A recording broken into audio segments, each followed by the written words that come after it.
সিলেটে আকস্মিক বন্যার আশঙ্কা, সতর্কতা জারি। সিলেট বিভাগে আবারও আকস্মিক বন্যার আশঙ্কা দেখা দিয়েছে। আবহাওয়া অধিদপ্তর ও পানি উন্নয়ন বোর্ড জানিয়েছে, এপ্রিলের শেষ সপ্তাহে টানা মাঝারি থেকে ভারী বৃষ্টিপাতের কারণে অঞ্চলের নদ নদী পানি দ্রুত বাড়তে পারে। বিশেষ করে সুনামগঞ্জ সহ হাওড় অঞ্চলে ঝুঁকি বেশি বলে মনে করা হচ্ছে। সংশ্লিষ্ট সূত্রে জানায়, ভারতের মেঘালয় ও আসাম অঞ্চলে ভারী বৃষ্টিপাত হলে সেখান থেকে নেমে আসা ডল, সুরমা ও কুশিয়ারা নদীর পানি দ্রুত বৃদ্ধি করে, যা স্বল্প সময়ের মধ্যে নিম্নাঞ্চল প্লাবিত করতে পারে।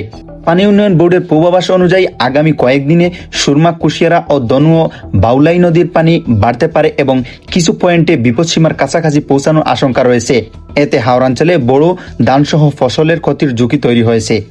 স্থানীয় প্রশাসন ইতিমধ্যে পরিস্থিতি পর্যবেক্ষণে রেখেছে এবং প্রয়োজনীয় প্রস্তুতি নেওয়ার নির্দেশ দিয়েছে। কৃষক ও নিম্নাঞ্চলের বাসিন্দাদের সতর্ক থাকার আহ্বান জানানো হয়েছে। বিশেষজ্ঞরা বলছেন, সিলেট অঞ্চলে ভৌগোলিক অবস্থান ও উজানের পানি চাপের কারণে এখানে আকস্মিক বন্যা নতুন কিছু নয়।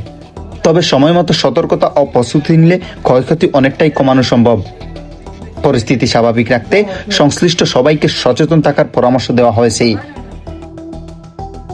ওয়াসিম আকরাম, জনতা টিভি, জকিগঞ্জ, সিলেট।